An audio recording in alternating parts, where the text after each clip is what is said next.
এবার থেকে রাজ্যের সব স্কুলে বাংলা ভাষা বাধ্যতামূলক। প্রথম শ্রেণী থেকে পড়তে হবে বাংলা, দ্বিতীয় বা তৃতীয় শ্রেণীর ভাষার একটি বাংলা হতেই হবে, সিদ্ধান্ত রাজ্য সরকারের।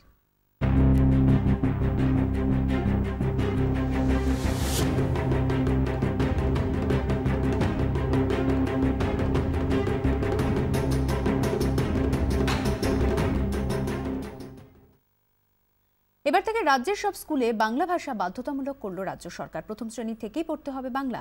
ছাত্রছাত্রীরা যে কোনো ভাষা পছন্দ করতেই পারে, তবে তাকে বাংলাও পড়তে হবে। অর্থাৎ যদি কেউ ইংরেজি বা হিন্দি ভাষা নিয়ে থাকে, তবে তাকে তার সঙ্গে বাংলাও পড়তে হবে, এমনই সিদ্ধান্ত নিয়েছে রাজ্য শিক্ষা দফতর।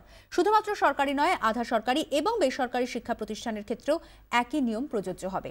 এই নিয়ে আইন আনবে শিক্ষা দফতর। এই নিয়ম চালুর সঙ্গে সঙ্গে ত্রিভাষার নীতিও চালু করা যাবে, কারণ যে সমস্ত স্কুলে প্রথম এবং দ্বিতীয় ভাষা ইংরাজি এবং হিন্দি, সেখানে অতিরিক্ত ভাষা হিসাবে বাংলা পড়তে হবে ছাত্রছাত্রীদের।